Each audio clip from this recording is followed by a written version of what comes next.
कहानी का नाम रिश्तों की पैबंद। कितनी खुश थी मैं जब मेरी भाभी ने मुझे अपने पोते के जनेऊ संस्कार में बुलाया था। मन में ढेरों उत्साह भर के मैं तैयारी में जुट गई थी। सबके कपड़े खरीदने के लिए अपने वर्षों की बचत को भी जो गुल्लक में जमा करती थी तोड़कर बेटे को दे दिया था। आने जाने और बाकी सब खर्च के लिए जब बेटे ने हाथ उठा दिए और कहा, माँ मेरे पास तो जो पैसे थे उनसे आपकी बहू और पोते पोती के लिए नए कपड़े खरीद लिए, अब आने जाने का खर्च आप देख लो। मेरे हाथ के वो चमकते सोने के कंगन जिस पर बहू की नजर बहुत समय से थी, आखिर उसे ही उतार कर बेटे को दे दिया। भाभी के घर जाना है, उनकी बहू बेटे बेटियां और पोते पोतियों सबके लिए कुछ ना कुछ तो ले ही जाना होगा। खाली हाथ मायके कैसे जाऊंगी। भाई के जाने के बाद पहली बार ही तो उनके घर जा रही थी। मेरे साथ साथ मेरी बहू आरती भी तो कितनी खुश नजर आ रही थी। रोज बाजार जाती और नए नए कपड़े चप्पल जूते खरीद कर लाती। मन तो मेरा भी करता था कि कम से कम दो जोड़ी कपड़े तो अच्छे से मेरे पास भी होते, और मेरी चप्पल तो इतनी घिस गई थी कि अब नंगे पैर चलना ज्यादा अच्छा था। कंकड़ और कांटे चप्पल में फंसते तो सीधा मेरे पैर में नहीं हृदय पर ही घात कर जाते। जिन बेटों पर इतना खर्च किया पढ़ाने लिखाने और उनकी हर फरमाइश पूरी करने में, आज जब वो इतना कमाते हैं तो अपनी माँ की घिसी हुई चप्पल उन्हें नजर नहीं आती। मेरे बेटे बहू को कभी मेरी जरूरत का ध्यान ही नहीं रहता। आरती का उत्साह देखते ही बनता था। मैं भी खुश थी कि बहू का स्वभाव बदल रहा है और वो अब मुझ पर चीखती भी नहीं थी पहले की तरह। उसने तो मुझे अपने कमरे तक ही सीमित कर दिया था। पर एक दिन पड़ोस वाले मिश्रा जी की बहू से जब वो बात कर रही थी तो मैं वहीं से गुजर रही थी। उसकी बात सुनकर आंखों से बहते आंसुओं को रोक नहीं पाई और अपने कमरे में आकर इनकी फोटो को गले लगाकर खूब रोई। क्यों छोड़कर चले गए आप मुझे इस तरह। आज आपकी बहू मुझसे छुटकारा पाने के लिए ही तो मेरे भाई के घर मुझे छोड़ने जा रही है। कह रही थी अब इस बुढ़िया को वापस नहीं लाएंगे, अपना वही रहेगी और मैं यहाँ चैन से रह पाऊंगी। मैंने तो कभी कोई रोक टोक नहीं की, उसके किसी काम में दखल नहीं दिया। फिर क्यों मैं उसे फूटी आंख नहीं सुहाती। रात भर पति की फोटो से बात करते सुबह मेरी आंख लग गई। चादर मेरे आंसू से भीगी हुई थी।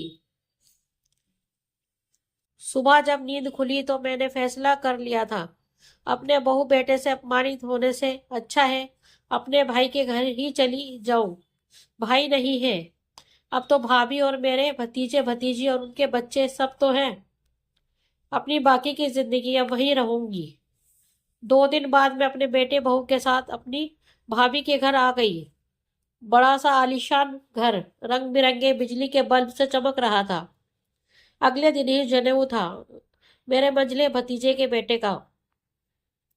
भाभी तो मुझे देखकर चहक उठी थी। गले लगाकर बोली, रीना बहुत अच्छा किया, आप आ गई, अब मैं आपको यहाँ से नहीं जाने दूंगी। मैं खुश थी, यही तो चाहती थी मेरी बहू और मैं भी। पर कैसे कहती मन की बात। रास्ते भर भगवान से यही मना रही थी कि भाभी मुझे अपने पास रोक ले। भाभी की बहुओं और सबके लिए लाए, सामान को दिया तो सबने यही कहा इसकी क्या जरूरत थी। बुआ जी आप आ गए, बच्चे को आशीर्वाद देने वही बहुत है। मेरे कपड़े और चप्पलें देख मदन मुस्कुराते और कानाफूसी कर मेरा मजाक उड़ाते। सुना था बहुत बड़ी पार्टी का आयोजन किया था मेरे भतीजों ने। सभी औरतें एक से एक बढ़कर एक कपड़े और जेवर में सजी हुई थी। मेरे पास तो ले देकर बस वो एक जोड़ी सोने के कंगन ही बचे थे जो यहाँ आने के लिए उन्हें भी बेचना पड़ा। मटमैले सफेद रंग की पेबंद लगी साड़ी पहने जब बालों को ठीक कर रही थी तो भाभी ने एक साड़ी मुझे दी और कहा, रीना बहुत से बड़े बड़े लोग आ रहे हैं तो क्या सोचेंगे आपको ऐसे कपड़ों में देखकर। ये पहन लीजिए, आप पर जचेंगे। आपके लिए नए कपड़े लाने का समय ही नहीं मिला। मेरी साड़ी बिल्कुल नई ही है। बस एक आध बार ही कभी पहनी होगी मैंने। आपसे उम्र रिश्ते दोनों में पड़ी हूँ, तो क्या आप मेरे कपड़े नहीं पहन सकती? मैंने भी वो साड़ी सहर्ष स्वीकार कर ली। हल्के बादामी रंग पर सुनहरा बॉर्डर बहुत जच रहा था। कितने सालों बाद कुछ अच्छा पहना था। जब उनकी बहुओं ने देखा तो आपस में कह रही थी, सासू माँ ने सबको नए कपड़े दिए पोते के जनेऊ में, और अपनी ननंद को एक पुरानी पहनी हुई साड़ी दी। ये साड़ी तो सासू माँ ने कितनी पार्टी में पहनी है, सब देखते ही पहचान जाएंगे। कोई बात नहीं, भाभी की ही पहनी हुई साड़ी है ना, मैंने अपने मन को समझाया। 4 दिन बाद बहू और बेटे गांव वापस जा रहे थे। मुझे भाभी और भतीजों ने जबरदस्ती रोक लिया। ऐसा ही तो मेरी बहू चाहती थी। कुछ दिन बहुत अच्छे बीते। बढ़िया बढ़िया कपड़े पहनने को मिलते और स्वादिष्ट भोजन मिलता। मेरी कई सालों से काम करने की आदत बिल्कुल छूट गई थी। जब से बहू आई, कुछ करने ही नहीं देती थी। आप अच्छा खाना नहीं बनाती, बिल्कुल गले से नीचे नहीं उतरता आपके बेटे के। मैं तो इतना फीका खाना खा ही नहीं सकती। रोज रोज होटल से मंगवाना संभव नहीं है। आप आराम करो, खाना मैं बनाऊंगी। मेरा बेटा जो 30 साल से मेरे हाथ के बने खाने को उंगलियों चाट चाट कर खाता था, अब उसी के गले से नहीं उतरता वही खाना। औरत के हाथ से जब रसोई घर की बागडोर छिट जाती है, तो बिन प्राण के शरीर बनकर रह जाता है उसका जीवन। बस वही मेरी हालत थी। मैं पहले आलसी नहीं थी, पर जब कोई काम न करे तो दिन भर नींद आएगी ही। ये उन दवाइयों का भी असर था जो बहू मुझे रोज सुबह उठते ही देती थी, जिसके खाने के बाद मैं दिन भर अलसाई सी रहती। मेरे भतीजों और उनकी पत्नियों को अखरने लगा था कि बुआ किसी काम में हाथ नहीं बटाती। वो मुझे हर काम के लिए ताने देते रहते। कहते, बुआ आज दिन में सोना नहीं है, आपको अचार के लिए आम काटना है, आंगन में घास उगाई है, आज शाम तक आप आंगन चकाचक कर देना, बारिश का मौसम है और कपड़े तो सूखते ही हैं ना, आप पूरा ध्यान रखिएगा।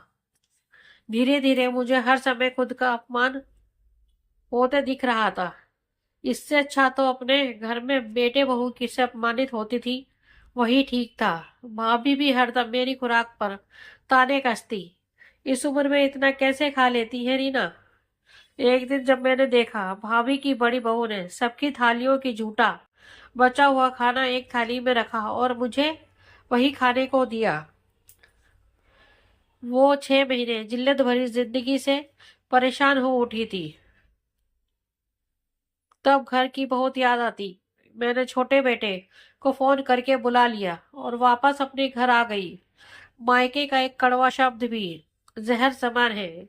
उनके दिए सभी कपड़ों को वहीं छोड़कर अपनी वही पुरानी साड़ी और टूटी चप्पल पहने।